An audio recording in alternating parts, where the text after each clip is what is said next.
US President Joe Biden and former President Donald Trump romped through Super Tuesday when almost a third of all American states went to polls. The two frontrunners amassed a huge number of delegates in California, Texas, the two biggest states, as well as other smaller states. Both the leading Democrat and Republican candidates are moving slowly but surely to securing their respective party nominations. It is all but certain that the November fight for the White House will be a rematch from 4 years ago. Donald Trump's primary rival, the only one standing, Nikki Haley, the former governor of South Carolina, secured one state, the small state of Vermont, but the rest of it was a clean sweep by Trump. Trump took a giant step towards securing the nomination Tuesday night, winning a dozen states, and that too by huge margins. In many of these states, he won these states by 10 to 20 percentage points. Speaking at Mar-a-Lago, his Palm Beach residence in Florida, the former president made no mention of his only Republican challenger, Nikki Haley. Instead, Donald Trump called for unity within the party. He said, "We want to have unity, and we're going to have unity, and it's going to happen pretty quickly." Well, thank you very much. They call it Super Tuesday for a reason. This is a big one.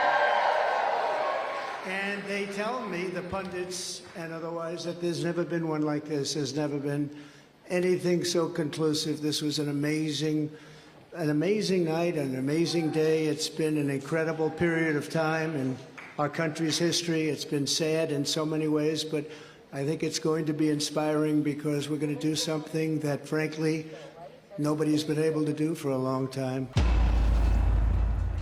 But Haley and her campaign were having none of it. Her campaign spokeswoman, Olivia Perez-Cubas, fired off a statement saying that unity is not achieved by simply claiming unity. Today, in state after state, there remains a large block of Republican primary voters who are expressing deep concerns about Donald Trump. On the Democratic side, President Biden swept in all of the 15 states where there were Democratic contests, as well as he won the Iowa caucuses. The only hiccup came in American Samoa, which is a tiny American territory in the Pacific Ocean. There he tied with a little-known businessman, Jason Palmer, for the territory's delegates. So they've split 3-3, according to the Associated Press. And just like his likely challenger, Donald Trump, Biden too is looking towards the general election. He put out a statement, and I quote from it, "My message to the country is this.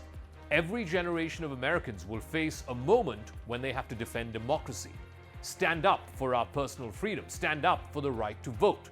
To every Democrat, Republican, and Independent who believes in a free and fair America, this is our moment.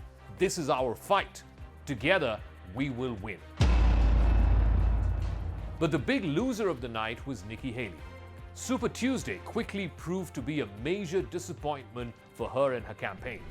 After winning the Republican primary in Washington, D.C. back on Sunday, she was hoping that there will be some good cheer and that this will spread into Northern Virginia and the suburbs across the Potomac River and deliver the state of Virginia to her.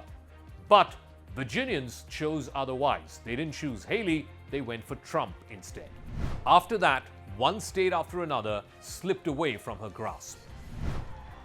So that eventually led her to concede the nomination to Donald Trump. She was holding out in the hope that there would be enough number of Republicans who are anti-Trump but are conservative enough to back her. Roughly 1/3 of the nation voted on Tuesday, but there was very little drama.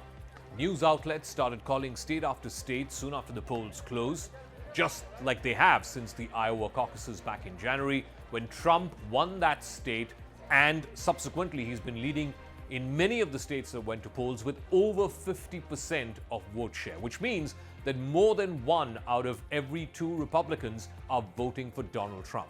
And that, in a 2-person contest, means almost as good as a no contest. The exception, of course, was Vermont, the small state where Haley scored her first state victory. Like I said before, she won Washington, D.C. over the weekend, but that's not a full state.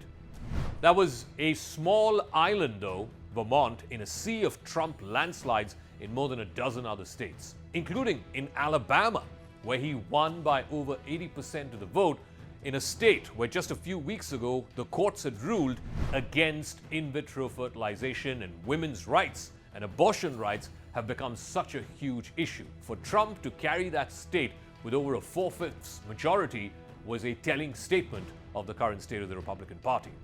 So there was very little for Nikki Haley to really spin on about the results of Super Tuesday, that she skipped any public remarks at all. Instead, reports were that she was watching the election returns behind closed doors in her home state, South Carolina. One of her aides said that music was blaring inside and the mood was upbeat, suggesting that her campaign had become much more about delivering a message that Donald Trump is not electable when it comes to the general election, as much as it was about accumulating delegates, because ultimately you have to win a maximum number of delegates if you need to clinch the nomination. But it was as clear as sky on Super Tuesday night that Nikki Haley has no mathematical or realistic possibility to clinch the Republican nomination. There was simply no path to victory. Trump has largely campaigned in those primary states, which also happen to be battleground states come November, against Biden. In fact, he went to North Carolina last weekend, just ahead of Super Tuesday. He's also headed to Georgia this coming weekend, that's ahead of the March 12th primary in that state. So the signal from Trump is very clear. He doesn't care about Haley being in the way, that Haley is the last woman standing between him and the Republican nomination, because he has already got his sights set on Biden and the fight in November. The contests on Tuesday night have pretty much determined the presidential candidates for the November election. But that's not all. It will also shape the Congress and who gets to have majority in the next Congress, and also state house races that will shape up for next year. Despite his dominance on the Democrat side, Joe Biden, who's scheduled to give the State of the Union address on Thursday, once again faced a protest vote in Minnesota. Just like in Michigan last week, here too, pro-Palestinian activists persuaded enough voters to cast their ballots for uncommitted. They got as much as 20% of the vote, which is enough to pick off some delegates from the state of Minnesota.